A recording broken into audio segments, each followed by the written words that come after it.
Today's video is about boundaries with overstimulation and being busy. If you identify specifically as a highly sensitive person, an HSP, then you identify with being more sensitive at a biological level, just your inner nature, than that of the average person. About 10 to 20% of us are actually HSPs, highly sensitive people. And then there's most of those people, by the way, don't know that they're highly sensitive.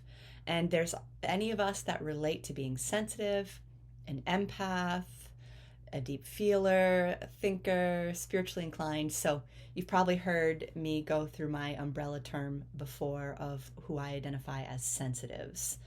And let me say, you may or may not have heard of this term, an HSP hangover.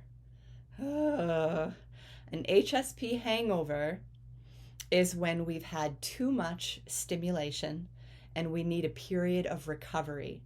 And it can be a painful, overwhelming, scary, negative experience. And let me talk a little bit about that. An HSP hangover is when, like I said, when we've let in too much stimulation. And let me remind you that as sensitives, that stimulation comes from internal and external. Okay, so internally, we tend to process things so much more deeply. Our conscious thought, the level of our thinking, the level of our feeling, the way we experience sensations in our body or physical pain, all of that is heightened as a highly sensitive person. And then externally, we're picking up on energy, sensory information outside, visual, sounds, smells, and the energy of other people, situations, activity, busyness of a city or a loud suburb in the summer. Okay, so an HSP hangover is when we have been so overstimulated that our body on some level needs to shut down and has a negative response, and it needs a recovery period. I'm going to tell you something personal. Before I understood what a HSP hangover was, when I was overstimulated, I would think that I was struggling emotionally. Maybe that was a reflection on, trauma work that I needed to do or inner healing that I needed to do. I certainly still have inner healing. I'm sure we all do. Okay. And so those are helpful distinctions about knowing when our stuff is triggered versus when we are just overstimulated as beep. And I can't tell you how much time I wasted thinking, oh, I've got to work on my anger. Oh, I got to work on my fear. When all I needed was a dark room and to turn off my phone and recover from all that stimulation. Are you feeling me? That saved my life, this distinction, okay? Sensitivity versus emotionally having a hard time, okay? And, well, sensitivity can cause emotionally having a hard time, but the way that we take care of it is so different than taking care of a trigger. Now, back to the original intention of the video, which is having boundaries with overstimulation and being too busy. Here is what I want to unpack together today. It's always good to breathe. Breathe with me, huh? Okay, so as a highly sensitive person, we don't need to be busy to get overstimulated. Can you feel me on that too?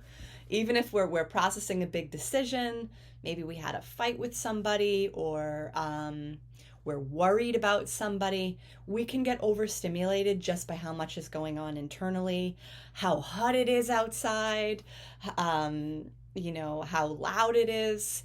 There doesn't need to be a lot going on in our life to still have overstimulation. So I wanted to make this video to really honor the sensitive among us around being busy as well. So just understanding that our baseline is already processing a lot. And, stick with me if you want to learn more about all the superpowers of our sensitivity, the qualities, the things that we can do naturally that other people would have to go to school for a long time to try to emulate, okay? So there are a lot of qualities, and in this video, I'm actually going to talk about maybe one of the challenges, but if we accept it, the opportunity and the shift in our well-being that is there for us. For us, for sensitives, this is my experience, less is more.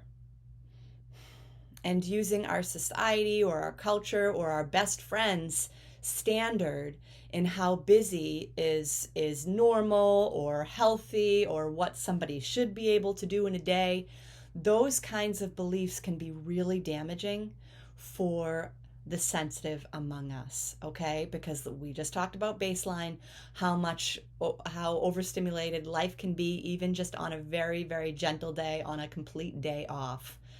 So this video is really a self-care video about when you make your schedule, when you figure out what you're doing in a day or in a week, just please don't compare yourself to anybody else, and honor how deeply you process things and experience things, and help that be a decision-making factor in what you're saying yes to. Not just the quantity of what you're saying yes to, but the quality. You know, that one-on-one time in a nature spot with your best friend is going to feel really different than going to that water park with 300 people with your niece and nephew, okay? It doesn't mean you can't see them for some quality quiet time after, but that might not be the best for your choice for you. And just honoring the places. I know we have places that we have responsibilities and things that we can't take off our plate, but it's an extra invitation to consider what we can shift or take off of our plate that is optional, okay? One other point I'd like to make about this. As a highly sensitive person, a sensitive, however you identify, we tend to be very, very open-minded, open-hearted, and it's like all systems on. We'll kind of start processing things that are around us, and we tend to so naturally go with the flow. Sometimes it can be detrimental if we don't bring conscious choice into that, and really some self-protection. I had a teacher that used to talk about different constitutions, and he might have been speaking about a sensitive constitution, and said, if you want to be a feather in the wind, then that's exactly how life will treat you, blowing like a feather in the wind. So for me, once again, a personal thing, I've learned that, there's a big emphasis on flow with it, ride it, but as a kind of somebody who's naturally fluttery and kind of feather in the wind, it works really well for me to be grounded and focused on self-protection and what's really good for me. So my tip that I'm going to leave you with is look at your day, maybe spend a couple minutes in the morning, decide if anything is just feeling too overwhelming, maybe it's not necessary for you, and just bring conscious intent to the flow. It's great to flow, but bring a moment of conscious intention, some boundaries and protections to your sensitive nature.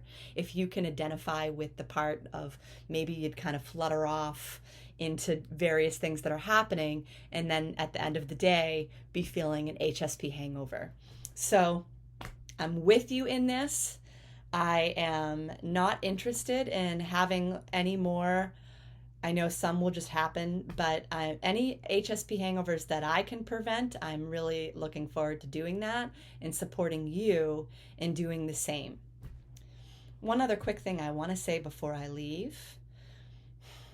I work with sensitives, highly sensitive people. Those are my clients. Those are my typical clients. People resonate with me for a variety of different reasons. If you want some support in learning how to protect your amazing, incredible, unique nature, that amazing, beautiful antenna of yours, and that deep experience of taking in the world, if you want to have somebody in your corner who helps you protect and prioritize that and figure out what you really need, I would love to hear from you. Take care, everyone. I will talk to you soon.